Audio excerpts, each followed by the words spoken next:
Good morning. Okay, good morning and welcome to IES 9th webinar of 2026. And today we want to discuss exploring cyberspace, a Kenyan perspective. But before that, I want to remind you that IEA is a global public policy think tank based in Nairobi, Kenya, and we do research. I convene public dialogues to generate ideas with the desire to influence policy processes and choices, and in extension, the policy outcomes. So we work across 6 programs, and quickly we have constitutional law and economics, we have popular economics, we have the public finance management program, futures and foresight, and international trade and development, and finally, the economic regulation and competition program, which is hosting you here today for this discussion. So our discussion today will be about exploring cyberspace, a Kenyan perspective. That is, our focus will be on Kenya.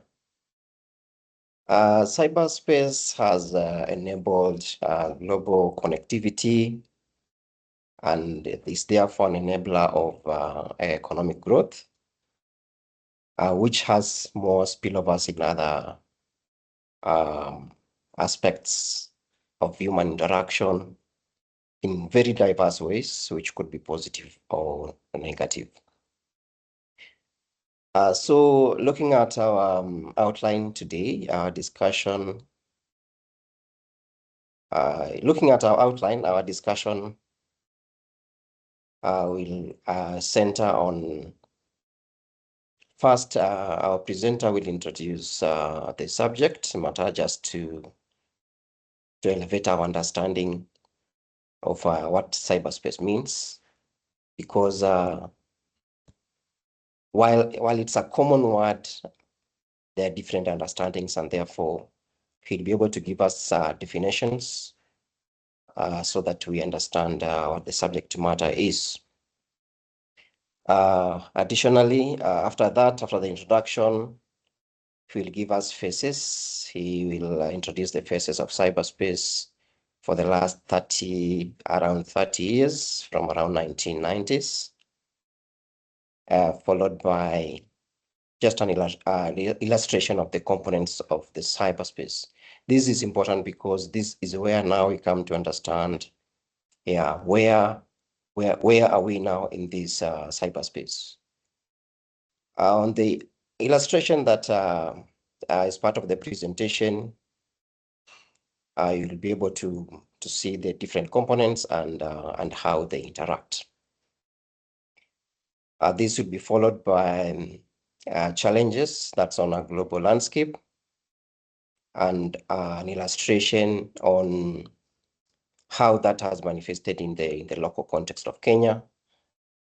And finally, after that, our presenter will be able to isolate key issues from the discussion and let us summarize. And this, because it's important to understand the context or the methodology that we are using. Our presenter will also address the regulatory environment, which will cover institutions and agencies that have been put in place to be able to ensure that we have a safe cyberspace environment, that is, to ensure a high quality cyber security. And finally, we'll provide recommendations for key policy players, and also this will also serve as a call to everyone who is a player in the cyberspace to be able to understand how the challenges that exist and even the opportunities that arise now with more innovation in technology. So with this, I hope you'll stay with us throughout this 1.5 hour conversation. And just a few housekeeping. You will realize that you're on mute except for our speaker, our presenter. But after the presentation, your mics will be unlocked so that you can contribute. And your contribution to this discussion is not just limited to questions. You can add in some comments, some recommendations, because I know some of our participants are experts in this field. And because our chatbot and the Q&A facilities remain open, you are free to engage throughout the discussion. You don't have to wait until the end. Let me introduce to you our presenter today, which is Stephen Jairo, who is a program officer in the Economic Regulation and Competition Program. Over to you, Steve. The floor is yours.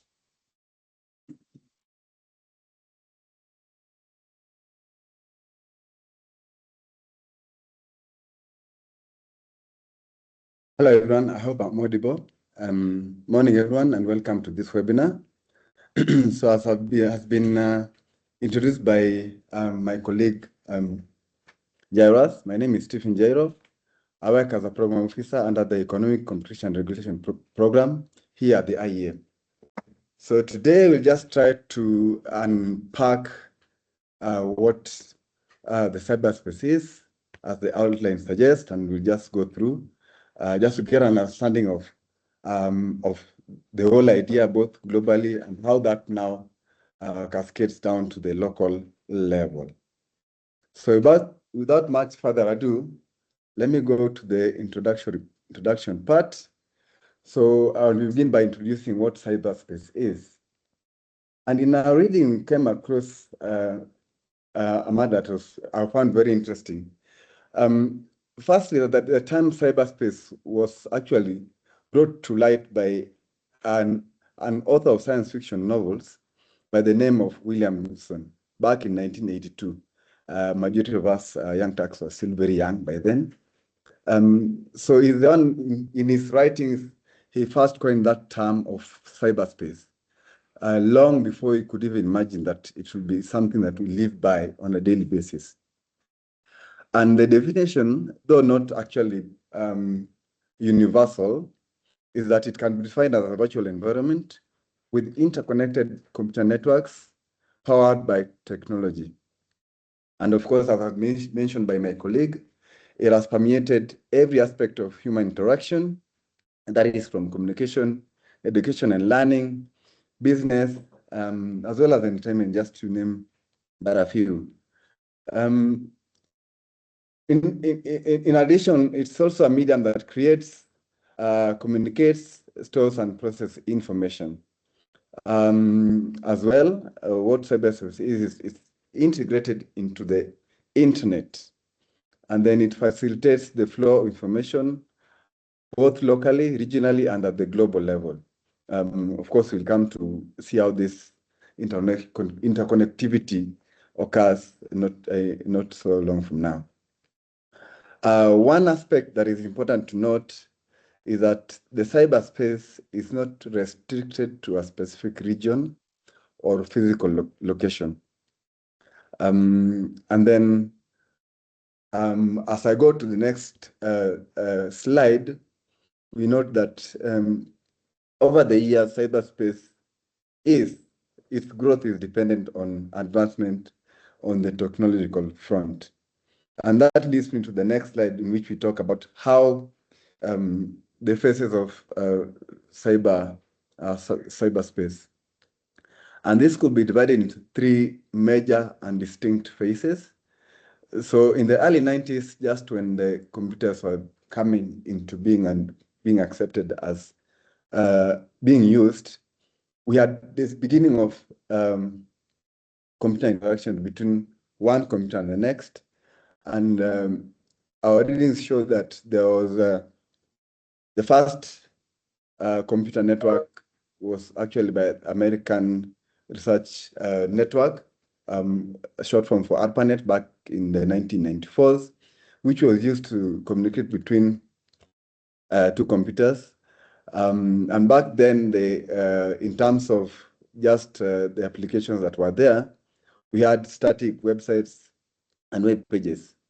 And unlike nowadays that we have very dynamic ones, and I'm coming to that in the next phase.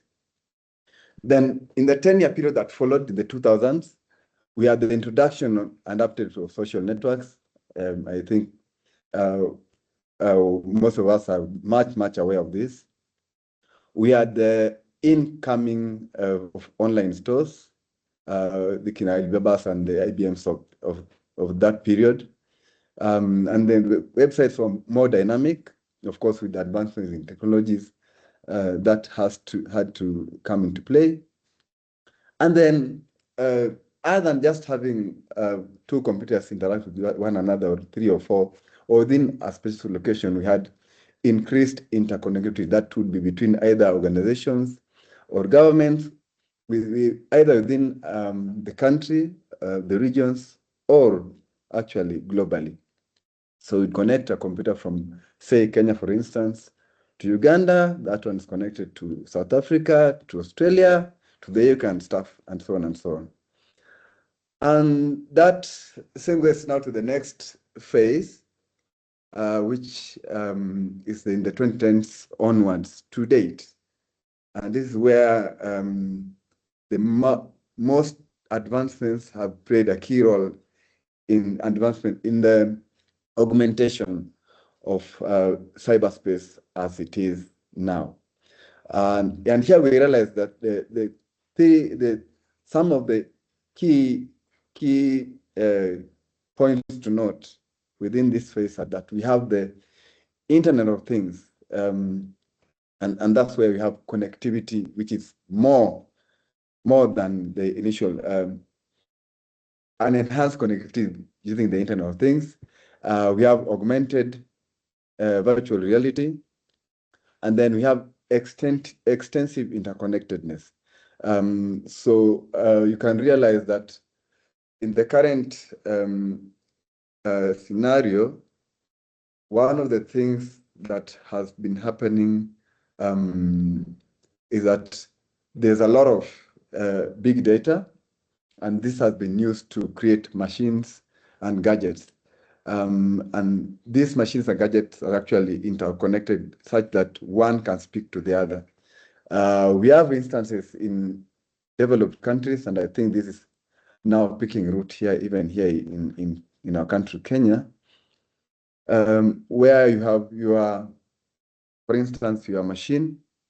You can have your TV at home or your fridge at home, but you connect to it using your mobile phone back from wherever you are, as long as you have that connectivity through either data bundles or Wi-Fi. And another aspect of this is that we have a proliferation of connection devices, so or modes. So you notice that other than cabled network, we also have wireless fidelity networks, which most of us are actually privy to, and we use this almost on a daily basis. But that notwithstanding, of course, these things don't work in isolation. Cyberspace has a couple of components to make it actually what it is. So to begin with, of course, not in any particular order, is the infrastructure. So you have your computers, which I mentioned at the onset, which are more advanced. You remember we began from the mainframe, coming to the desktops, now the laptops, and now you have your iPads and your mobile phones. So those are just gadgets that help you connect to the internet. You have your routers, which actually help you link from one device to the other. You have your servers, you have your switches, your cable systems. All these are the sort of infrastructure that we have, and this form part of the component of cyberspace. And then we have the computer networks, where we have the local area networks, which, for example, Here at the IEA, we have our local area network within our organization, which we use to communicate between myself and my colleagues.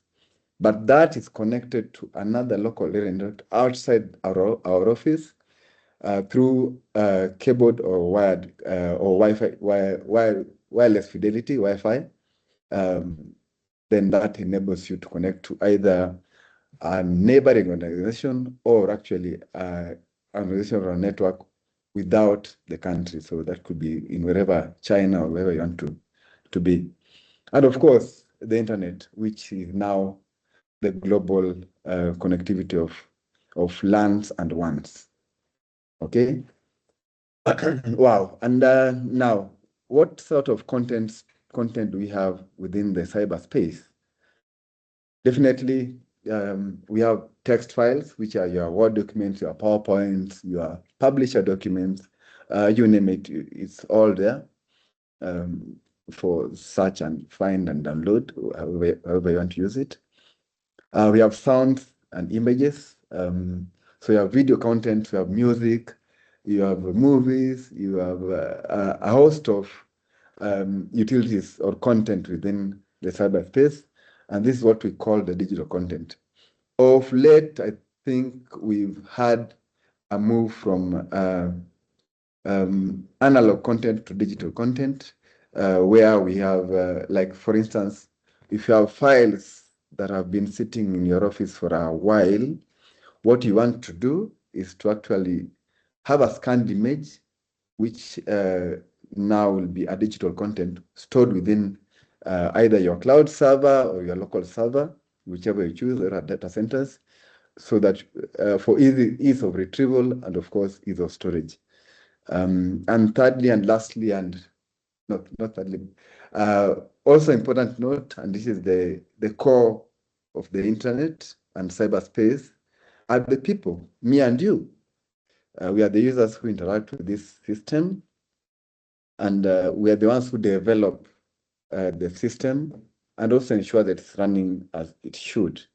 And how do we do this? Is through their emails. So I remember back in the day when we had Yahoo come as one of the pioneer email systems. It was much more used, and then there was Outlook. Then I think the widespread one now, Gmail, and any other one that you might think of. According to your taste and preference, it's okay. So you have emails and the and systems, and of course the virtual identity that we have. Sometimes cyberspace is vast with awash with digital content. One of the things that has been happening of recent is that people have joined the cyberspace or the internet as it is with virtual identities. So Stephen Jairo will join will create some sort of a virtual identity to use, perhaps maybe just to protect myself or to pass a message. So those are the ways in which these components of cyberspace have been and have been used widely. But there's an interconnectivity among these things, and this fall among the components as illustrated in the diagram on your screen. So the technical aspects are actually three. One is the internet protocol, the one on the far left, the transmission control protocol, internet protocol, which enables connectivity within networks, as you can see down there. And then the Internet of Things that connects digital infrastructure with the networks.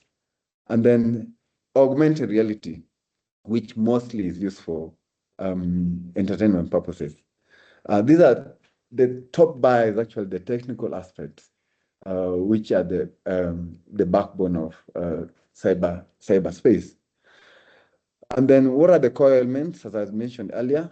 Of course, the digital infrastructure, users and their digital identities, whether real or virtual, the networks, of course, and data and information that is stored either on local servers or on the cloud which is actually the way that most organizations and individuals are going in the current scenario.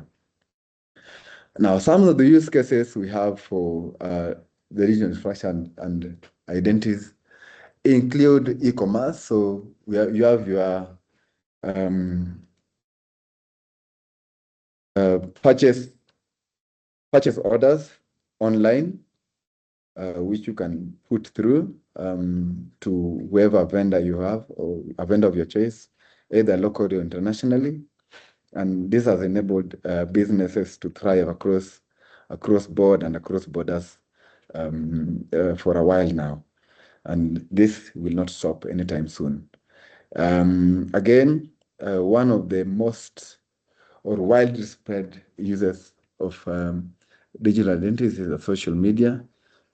So you have your Snapchat, your WhatsApp, your you name it. You have all these social media sites, your Twitters and stuff. So these are parts of the components of cyberspace. Well, networks enable that connectivity through the TCP/IP, as I mentioned earlier. And some of the ways in these networks, they help actually in communication and also, of course, linking one to the other. So for instance, in communication, you can have either broadcast communication or even just learning aspects in terms of the education outcomes. A key component of this, for illustrative purposes, would be to say that you can remember during the COVID period, we switched from actual one-on-one meetings to virtual and online meetings. And during this period, we noticed that there's a lot of education programs ongoing on the virtual platform. So this is one of the ways in which cyberspace is being used. I've mentioned for business. For entertainment, I think this is something that's widespread. Your cinemas and stuff, your online, your radio. Some of the ways for entertainment, for instance, one that I find very interesting for entertainment is that within the cyberspace and within the internet and the available services therein, you'll find that there's an app or a website link within which you can find all radio stations in the world. This is just a matter of someone put together an application, made it available online. You can just click and select whichever radio station from whichever part of the country, Russia, China, Australia, Ghana, you name it. And then you can listen in whatever time it is of the day or night. So cyberspace has actually been used far and wide across board in the various ways as illustrated by the chart. But this has not gone without a couple of challenges. And cyberspace and internet is actually one of the areas where we find a couple of issues happening. So at the global level, and sorry, I couldn't get numbers for this, but moving forward, I'll show what we have for the Kenya scenario. So what are some of the challenges for cyberspace? These are just some of the 5 challenges that were outlined. And this we got from a report that was done by the Communication Authority, the Cybersecurity Report, which is for the period from July to September of 2025. So these are some of the challenges that they mentioned that are being felt at the global level. So I won't be delving into each of them. I just mentioned a few that I think are cut across. All of them cut across definitely, but more pronounced or more pronounced in the Kenyan scenario We have ransomware, which is a type of malicious software which is shortened as malware that holds sensitive information until a ransom is paid. So imagine a scenario where you have your office data that you use perhaps on a daily basis. And this could be for an issue that has sensitive information that should not be shared in the public limelight. So what happens is that the so-called we call them attackers, the organized groups of malicious software engineers. They somehow send software to your machine. So if your machine is not well protected, then that malicious software is able to get in and hold you at ransom until you pay some ransom. Then that they could let you off the hook, and then you can proceed to use your information as you want. Another one that I think happens a lot is system misconfiguration exploits, where, of course, in any system, you need to have strong systems that protect them. Some instances happen where systems are put in place and operational without proper protections, such as having weak passwords and the like. So in such an instance where there are weak passwords, there are instances where attackers send or attack software and hardware of such systems. And then there are instances where there are sustained attacks, which are mostly organized by criminal groups, which try to spy on and steal data, which could be used for malicious purposes, perhaps to sell to a competitor, which can then be used to the detriment of the parent organization. So these are things that are happening as challenges within the cyberspace at the global level. But having said that, what are the challenges that we have that are more pronounced in the Kenyan scenario? So again, as I've mentioned, this is for cybersecurity report for the period of July to September 2025. So as you can see, the orange is much pronounced with 776 million attacks. 776 million attacks. Okay, that's, I think, it's unfathomable. I think the number speaks for themselves. Then you have malware at 1 million, brute force attacks at 18 million, web attacks at 10 million, DDoS, I'll speak to this more on the next slide, and mobile app attacks. So your phone is not off the hook in this cyberspace landscape. So to put this into perspective, just try to see what actually is happening in the cyberspace at the local level. So in terms of the system attacks that I mentioned, which is the more pronounced one, we noticed that in terms of daily attacks, so just yesterday alone, because I don't know what has happened today yet. So if we were to put this into perspective and look at the number of daily events in terms of system attacks which exploit unpatched vulnerabilities, that translates to about 8.6 billion per day. I think that is quite huge, quite huge. And what is the response that the Communication Authority and regulatory authorities do? Is that they issue advisories to which are meant to try and put in place remedial measures to prevent or forestall these threats. So for that period, for the period under focus, the Commission Authority issued 7.4 million advisories, which translates to just 1% of advisories. I think this is quite wanting for system attacks. You notice that's the one that has the highest number of events detected for that 3-month period. That is followed by malware attacks, which translates to about 351,960 attacks on a daily basis, to which the response is just about 509,000, which is just 1.9%.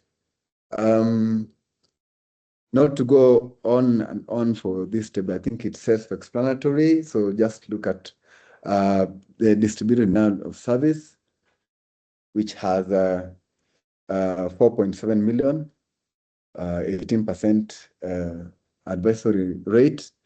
The highest advisory rate was for web application attacks. And this, I think, for me, is more pronounced because remember, even there's a time that we had government websites being attacked. So perhaps more focus was on government websites within that particular space. So then the focus was actually to try and see how to mitigate against these sites, the institutional sites being attacked. So that's the case. We had 89% adversaries, which I think is a good move. And for your mobiles, mine and yours, we had 76 million events detected over that period. And we had a 15.4% rate of advisory on how companies could actually respond to those attacks. So having said that, I think something striking came out for me and for us that we think we should actually take note of. So the most prevalent was, as I mentioned, system attacks, followed by malware attacks. And I've mentioned the advisory that were issued by the commission, a 2% response rate in total. That is too low, and I think going forward, there's a need to increase the number of advisories going forward. From the report, we noted that the top target systems for these events and these attacks were end-user computers and devices. So end-user computers is your computer and my computer, and I speak to perhaps some of the remedial measures we are proposing. And devices, your phones, your tablets, and the like. So your networking devices, your routers, your servers fall up within that, and your web applications. So these are the top target systems for this kind of attacks, as I've mentioned. Top affected industries, your ISPs, your internet service providers. And what happens when this happens is that we have some downtimes where now you are unable to actually connect to the internet and get the preferred service you're looking for. On the same note, your cloud service providers, or who actually could be your storage or whatever service you use within the cloud, even for connectivity within your office space or at the global level. And as mentioned, government websites, these have been under attack from brute force and malware attacks, and I've mentioned this in the previous slide. So, having noted these key issues, let's just summarize what the issues are and look at the space within the cyberspace as it were in its entirety. We note that cyberspace operates in a borderless operates borderlessly. Me seated here doesn't prevent me, once I have a internet connection, from accessing a site in Timbuktu or in Ghana or in Russia. It's a borderless space. So this has traversed issue of application of laws, which is an issue that is obtaining as we speak. Now, the three issues that we speak to next in terms of the challenges are interconnected. So we have cyberspace, issue of cyber security, and cybercrime. Now, cyberspace is the entire ecosystem, which needs to be secured to prevent cybercrime from happening. And what this entails is that we need to have aspects of network security within that cyberspace, which now ensures data integrity and digital privacy. And these are some of the things that within the Kenyan and local space of cybersecurity and the communication security has tried to put this at the forefront. They are trying to look at more. So in summary, for me, the key takeaway here is that there's a clear alignment between global and the national national cyber threat landscape. The techniques and methods used globally and locally are the same. So it's upon organizations and individuals to actually take it upon themselves to make sure that they are secure. But this is also based on the type of or the environment within which we as Kenyans operate, and of course the regulatory environment locally, which has to perhaps take format within the global context as well. So how does the regulatory environment look like? And for this, I just look at the key ones for which are more aligned to issues of cyberspace. So firstly is that the overarching regulation, which is the Constitution of Kenya, has some rights as pronounced in Article 31, 33, and 35. This you can get from your constitution. I don't need to believe on that. But on top of that, we have the KICA, Kenya Information and Communications Act of 1998. This established the Communication Authority, which is actually the regulator for the ICT sector, the licensor, and also takes care of consumer protection within the ICT space. Now, this also created the Computer Incident Response Team Coordination Center, the also known as KECIRTCC, which has within it specific mandates, among which include, actually in the previous slide, the issues I mentioned about trying to look at the threats, summing up the threats, and providing remedies for those particular attacks and events and threats that as they arise. In addition to that, we have the Data Protection Act of 2019, which established the Office of the Data Protection Controller, ODPC, yes. So this also has its various mandates to look at areas of protecting the consumer within the right to privacy, expression, and access to information within the stipulated laws of the country. Then we have the Computer Misuse and Cybercrime Act, which is actually aimed, whose main aim is to identify and forestall cybercrimes before they can be committed.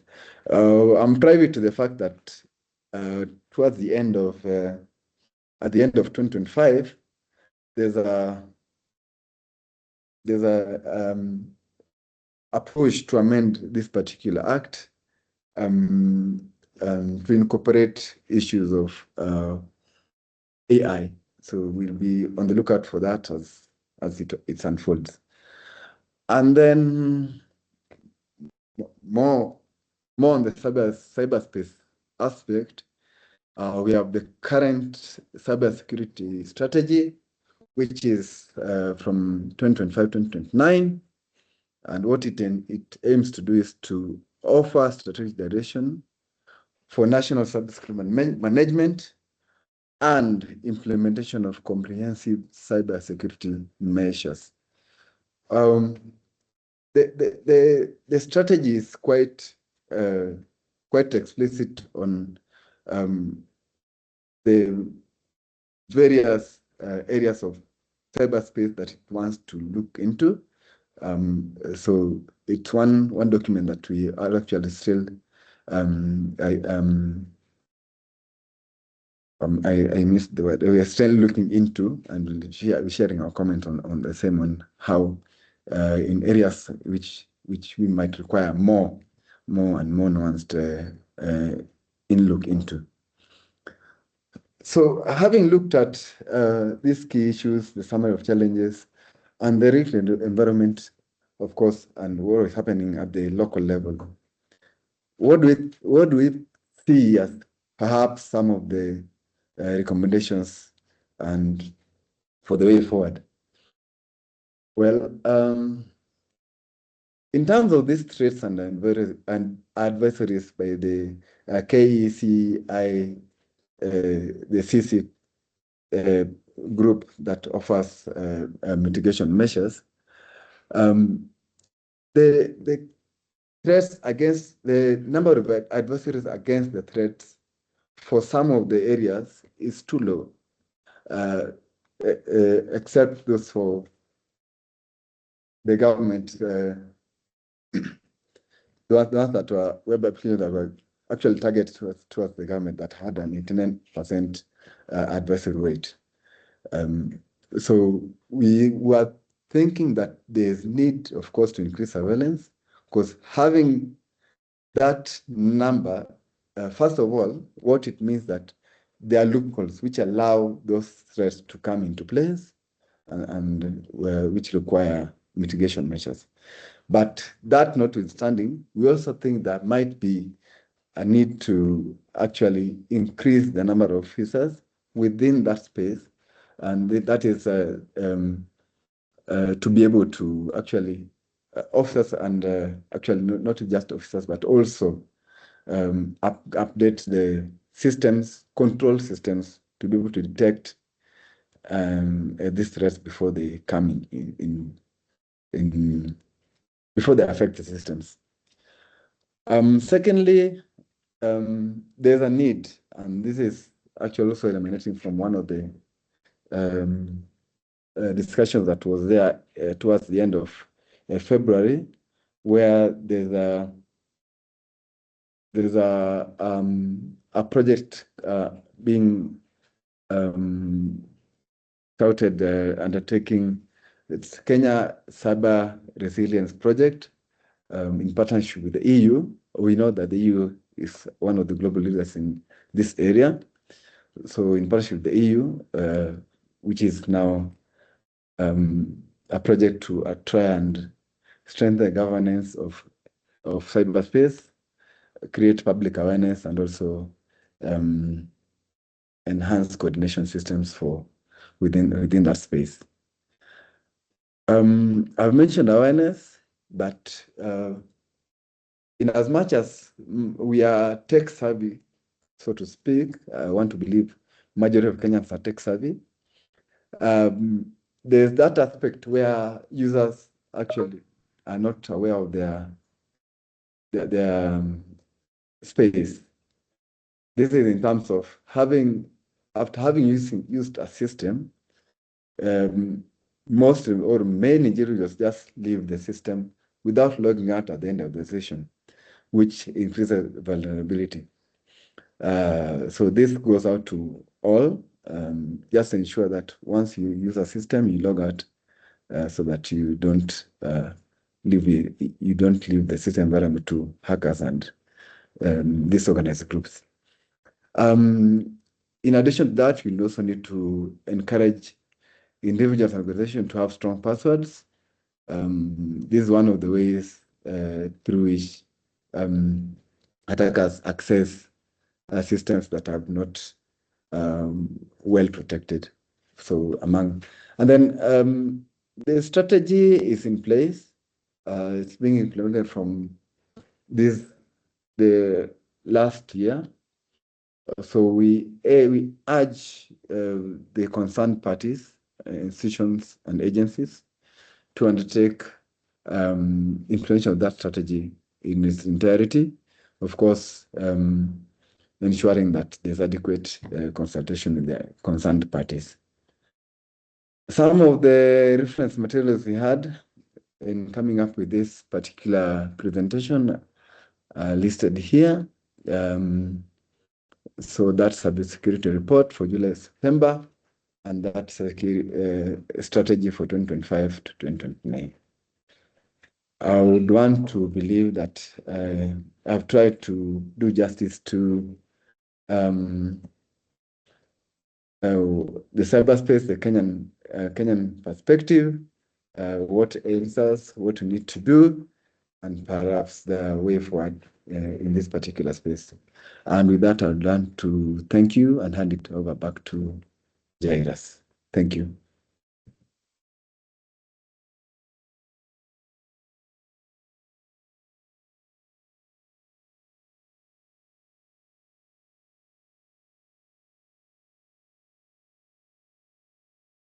Okay, thanks a lot, Steve. Okay, thank you, Stephen, for taking us through this presentation. That was insightful. I'll not repeat what he has said, but just to capture a few things.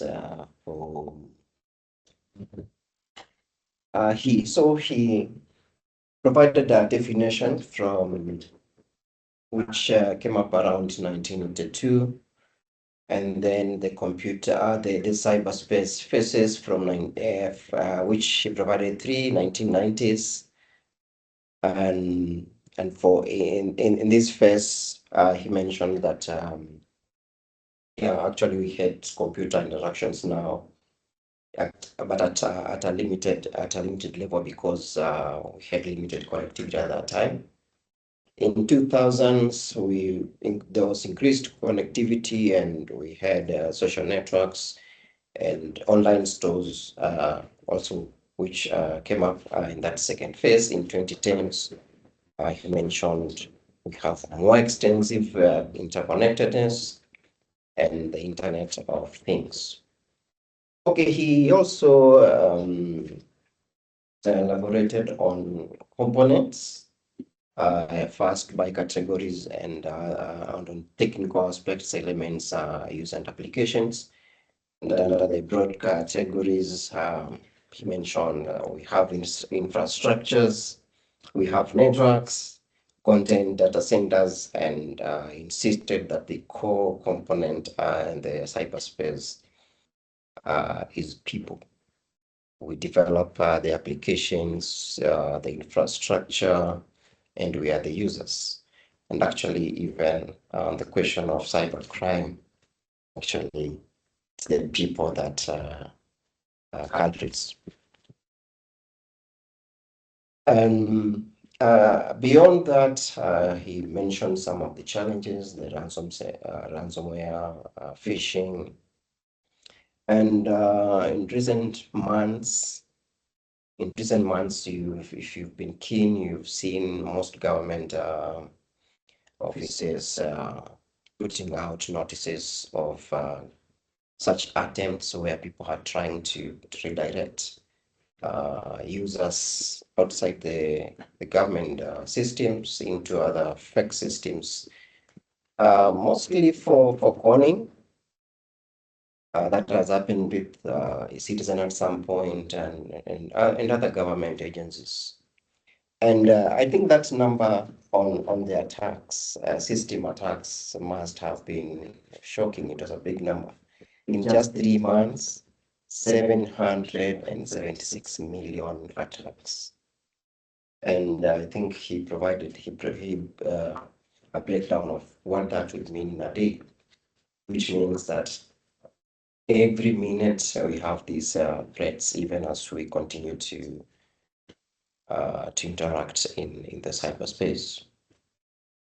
Then key points mentioned. Okay, as much as we have millions of cyber threats, cyberspace threats, the number of advisories are just a few.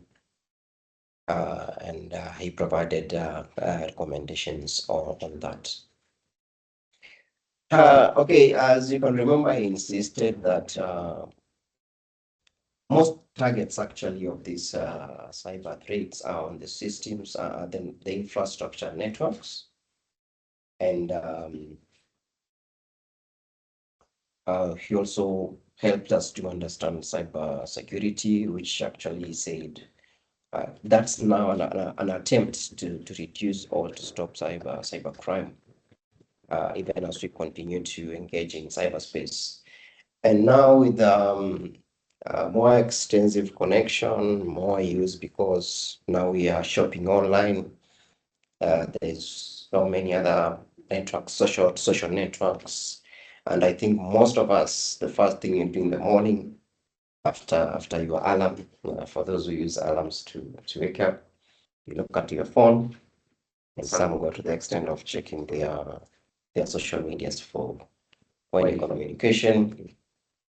Yeah, maybe you want to do some shopping or some online shopping within the day, because maybe you don't find time to go into those shops, and to make digital payments and more of that. So he finally he took us through the regulatory environment. We have at least a few institutions that have been put in place: the Communication Authority, and some of the data he has used actually is the Communication Authority that has published and is the one responsible for this surveillance. And the Data Protection Office, the Data Protection Act, which also establishes the Office of the Data Protection Commissioner, and another law that has been controversial in our courts, that's the Computer Misuse and Cybercrime Act, which, as you remember, when we've had more political engagements between the people and our leaders, especially around public finance issues.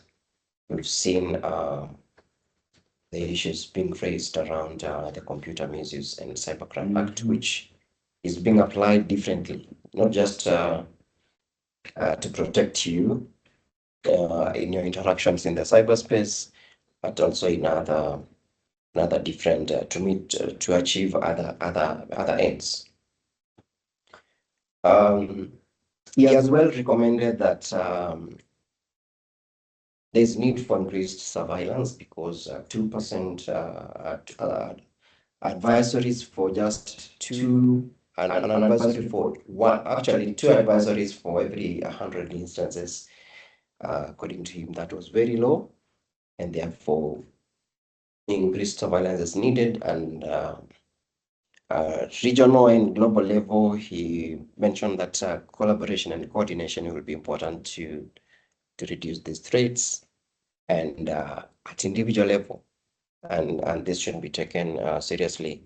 That was, as our politicians like to remind us, that security starts with you. So check your passwords, keep them safe, and remember to log out of some of these things that you log into.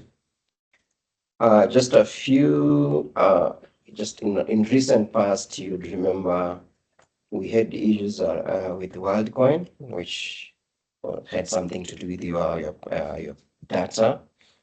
And I think that was yesterday, just this week. You also saw the office of the ODPC issuing an advisory on the use of asking AI to generate your caricatures, because actually you are providing your personal data, and which now you are losing control of it. So that's in brief, that was the scope of the discussion today. And now I want to open it up to you to ask your questions, to give us your insights, and just to engage us on this subject. So please raise up your hand, and we'll take up your questions. You can also use our chat facilities to send your questions. Anyone?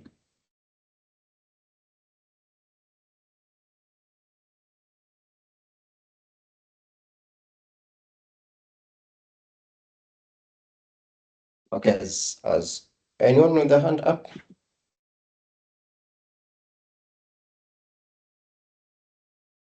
Okay, as you prepare to type in your questions or to reframe them before you raise up your hand, I'll have one. In the introduction, our presenter, that Steve Jairo, mentioned that technology and core innovations, that innovations in technology is one of the drivers of this cyberspace. I'll check that in our introduction. And so my question to Steve is, what are some of the opportunities and challenges that arise from these technological innovations, especially around AI? And what urgent steps should be taken by the regulators to address some of those challenges, and what opportunities can we see from that? So that's one.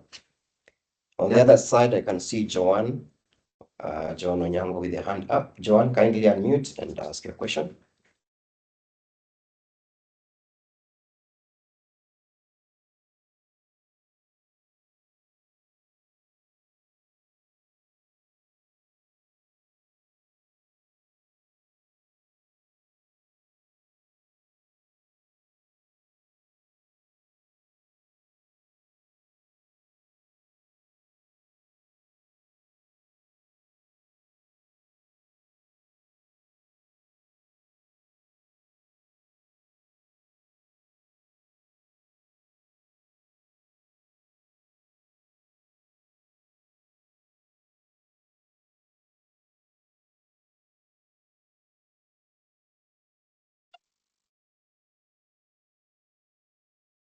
Just please unmute, Joanne.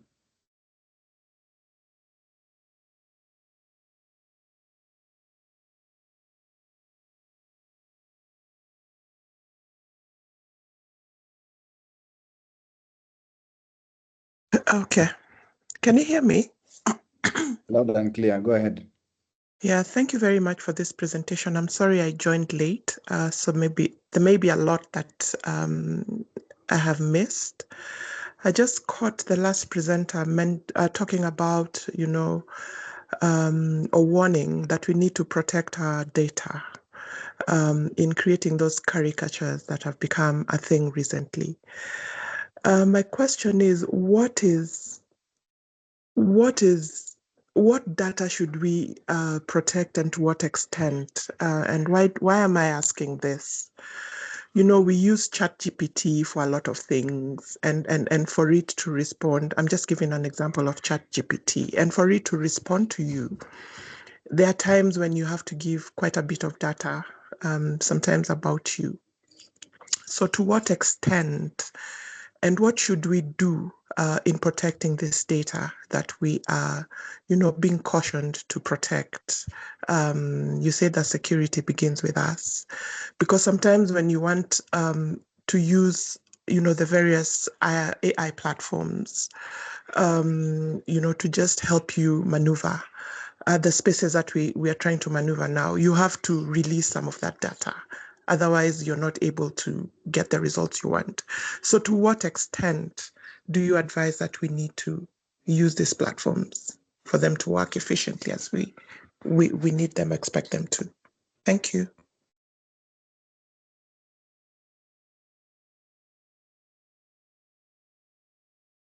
Okay, I see we also have another question. I think you can take the three. So the question is from Stephen A, and he has kindly addressed the threat landscape insofar as it concerns the voting inconsistencies in Kenya's IBC portals. Yeah, he's reminding us that 2017 is just around the corner. And so how do we address the threat landscape insofar as it concerns the voting inconsistencies in Kenya's IBC portals? I think if that question is not clear, we'll give Stephen a chance to unmute and clarify. So kindly take up the three questions and then we'll take another round.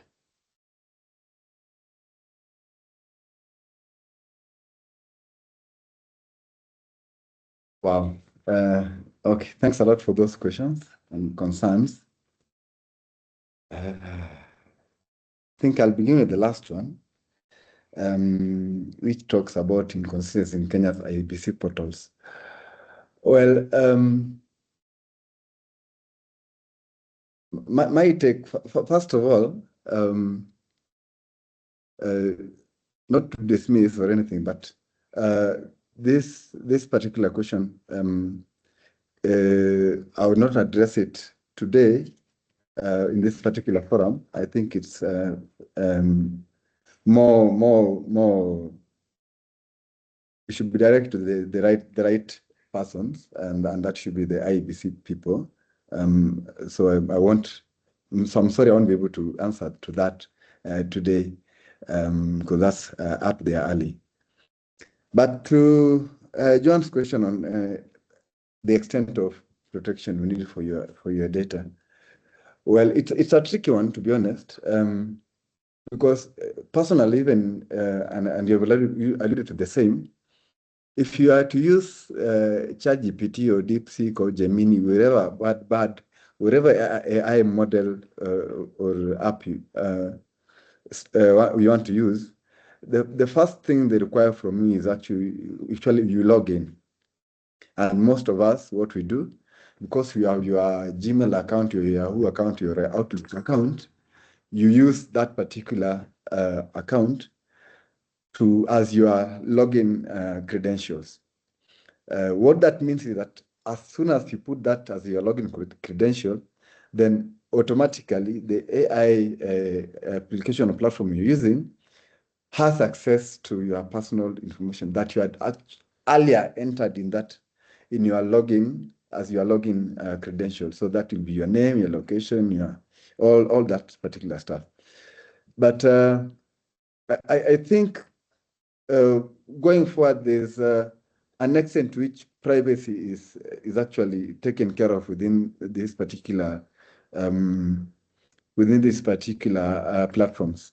Like for instance, if you are using your login name from your Google account, your Yahoo account, whatever it is, to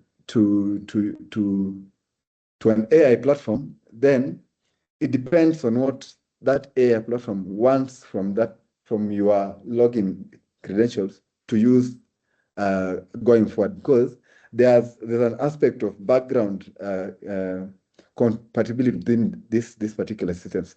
So it could be, and I'm not saying this the way it is, but my take is you're protected in as much as the either portals allow. So your chat GPT only accesses and is allowed to access your login credentials up to perhaps verifying that it's actually Joan Onyango or Stephen Jai who is logging in, and this is his or her login credential, which is linked to a particular account. So to that extent, I think it's protected. But that notwithstanding, it's also upon yourself as a user to actually follow the guidelines that have been laid down to protect yourself. For instance, as I mentioned earlier, what needs to be done, the login credential, using your passwords to make them strong, logging out of every session in a particular platform. So these are just some of the ways I'm thinking could be used to enhance protection and the extent to which those platforms interact with each other. And also, of course, within the Kenyan scenario, we have the ODPC with the various categories of data protection that we should also adhere to. Going forward, I think if we are able to adhere and follow these strict guidelines and the regulations therein, then I think the area of protection should be well taken care of. In terms of opportunities and challenges for AI, well, that's one of the things that I think we're going to focus on more going forward. Because one of the things that's augmenting the use of AI is actually cyberspace. It's part and parcel of cyberspace, and not necessarily but as an outcome, but also integrated into the process of and the part of the components of cyberspace now is actually AI. And one of the things that we've noted is that and the question was actually what steps that needs to be undertaken for regulators to address the challenges. I think we have an ongoing discussion around developing regulations for the use of AI in Kenya, and not just the use, but the ethical use of artificial intelligence in Kenya, which I think is a process that's ongoing. In addition, as I mentioned, that we have that cyber resilience project, and also this will tackle the upcoming or emerging issues that are coming in with adoption, usage of artificial intelligence across board in our country, Kenya. That's all I can say for that. Thank you.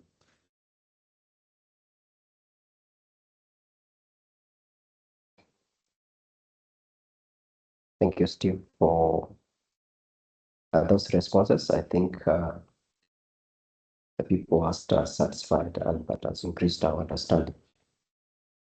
I also think, in addition, because you have mentioned there's a process going on developing regulations, especially around AI. I think to respond to Joanne, I think also this now means that we measure the information that we're providing in, even as we use those AI platforms. Just the necessary information. I know cannot get some information if you don't provide. And actually, when you after you provide the information, you'll be informed that add this or do this, more prompts for if you want better responses. I don't see another hand. We have anyone else who want to voice their question or comments?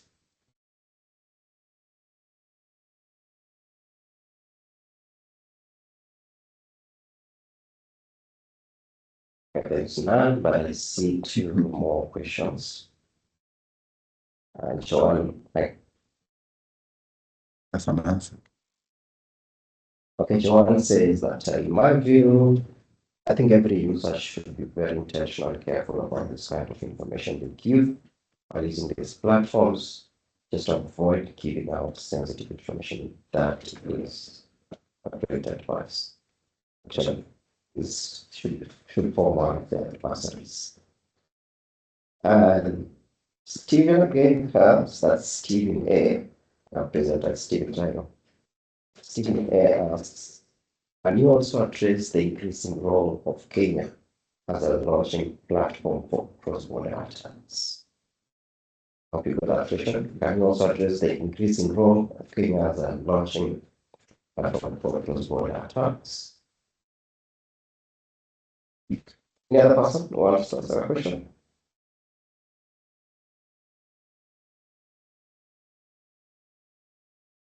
Okay, Stephen prepares to respond to that question.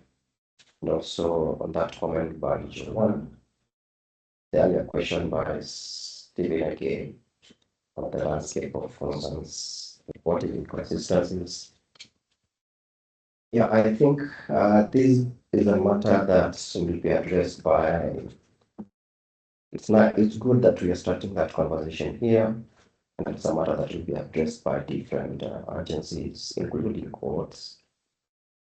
And I think what remains clear is transparency in all the operations of IBC, including voter registration, and when it comes to voting, every other process, we need so much transparency. Remember, there was that issue of servers in France and how they could not be assessed and what, and according to how the cases went and the judgments, there's need for more transparency to increase voter confidence. So I hope going forward, these issues will continue to be addressed by relevant authorities, and I hope even in our engagements beyond this, we'll be able to give our policy recommendations. So I welcome Steve to respond to that question and comment as we wait for another question. Thank you. Welcome, Steve. All right. My name is Stephen. Wow, this is an interesting one. Now, let me see. Okay, we are aware that our country, Kenya, in terms of ICT, I think comes second, maybe to just South Africa. And in East Africa, we take lead in terms of those of us who are tech savvy and embrace technology going forward. So when you mentioned that we have an interesting role in launching as a launching pad for cross-border attacks, and I want to believe these are, of course, cyber threats and the attacks you mentioned that I outlined earlier, then I want to probably take you head on that and say that I'll probably have to dig in the numbers so far and try to look at the reports that we have and the origin and destination before I can ascertain that we are actually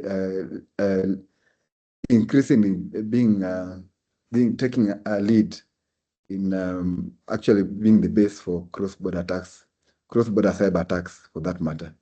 So for now, perhaps let me just say that. Let me take a more in-depth analysis or a more in-depth look into that so that I can understand exactly where we are in terms of from as a launch pad for cyber attacks to other countries, because I'm not as at now quite conversant with that. Yeah, I'm sorry, but yeah, that's the position I'll take for now, and I'll get back to you in due course. Thank you.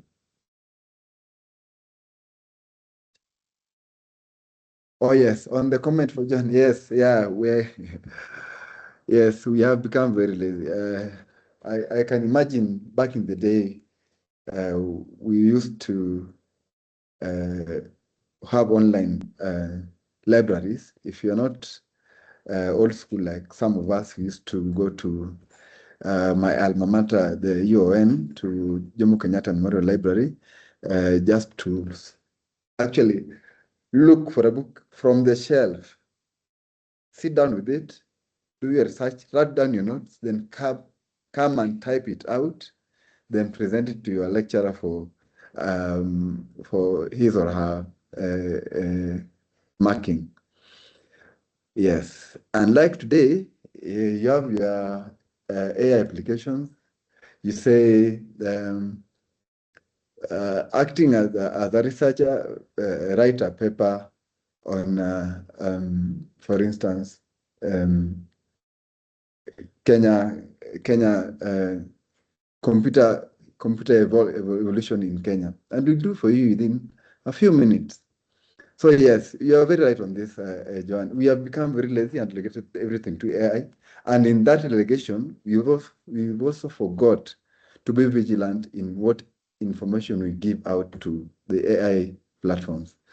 So as he had mentioned earlier, and I agree with that, and of course my colleague just has also mentioned, it's just on us to be vigilant and to see what sort of information you should give out and what to hold back in some instances. And as a matter of fact, AI is here to stay. I would urge those of us who use AI to use it for good. It's not a solution. It's actually there to help you do your work, to easen your work. So it will help you to gather resources together, but it's upon you to use those resources as you may wish, because it won't make decisions for you. It's upon you to make decisions based on the resources you gather from this. Yeah. Thank you. Can I make a comment, Stephen? Kindly. I was part of a sector working group that was, looking at the ICT space about 2 years ago. Oh boy, there's an echo. Sorry. And at the point, I learned a lot about the cyberspace, the ICT space, the good side and the wild side of it. And what emerged was, and I'm actually speaking from a point of concern, in that what we put in the cyberspace is what is used to determine who we are. So here's a situation where we are being advised not to have our information out there. For example, at that point in time, we did an experiment and we sought from AI what poverty is. And the feedback we got was Mother Teresa with Black emaciated children, African children, begging for food and begging for whatever it was. So, even as we think about how we use AI, I think it has a good and bad side. And we need to encourage us to put in information that will determine, especially the developing world, will determine who we are so that we are able to also, how do I call it? We are also able to really define us, as we are, and not allow the West to define us as per what they want us to look. Why am I saying this? I'm saying this because there's something called democratization of data. If we allow data, proper data that defines us to be out there, then we are going to lose it. So even as we are protecting our personal information, I think we should not deter or fear, using that space to also just fashion what and who we want to be seen as, because that's the next ground, if you ask me. Thank you. Yeah. Thanks, John. To add on to that point, and perhaps it's also a discussion we've been having here at the IEA, because one of the things, as you've mentioned, is actually AI uses information that you feed it. So if you feed AI and nurture it to know that 1 + 1 is 11, that's what it will give you. So you're right. If you tell it Stephen Jairo is a bad person, that's what it will tell whoever searched for Stephen Jairo. So yes, I agree.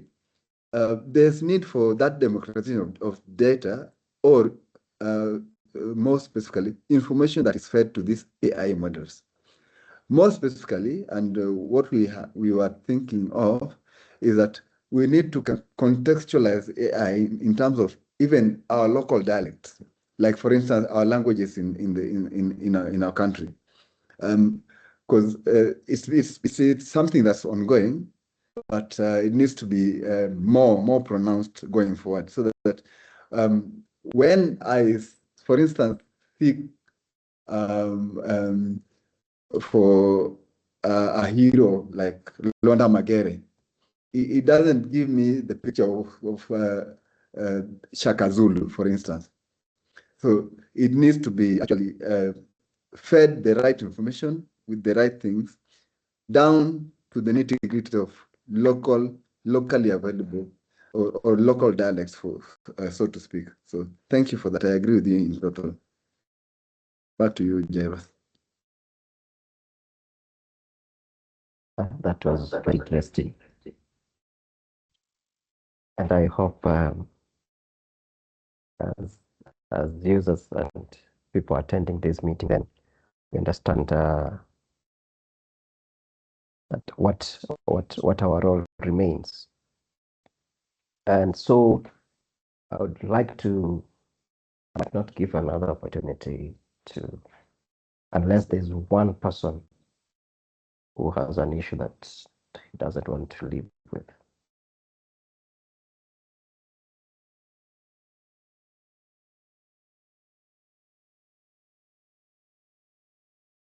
Any person who wants to, and in the interest of time, because we are just we are to conclude around this time. Stephen A. Or is it? Okay, Stephen A. says, congratulations on your wonderful presentation. Justus with you is a colleague and an IT expert. Okay, thanks for your response earlier.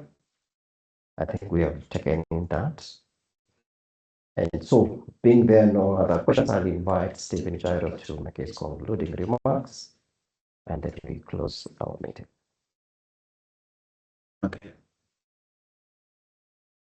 So good afternoon once more, and thanks for being here. We've tried to just give what I want to call a sneak preview of the landscape for cyberspace in Kenya, what is happening in terms of the threats are there, the response from the team that is looking into that, and also we've had some recommendations. But going forward, this is an area that we are interested in looking at more in depth, especially on matters of AI, since it is the new kid on the block. So be on the lookout for, of course, discussions on cyberspace, but more nuanced towards what AI portends going forward for this country and the various sectors that can be applied to. I'm thankful for all of you and for your questions, for your comments, and God bless. Thank you.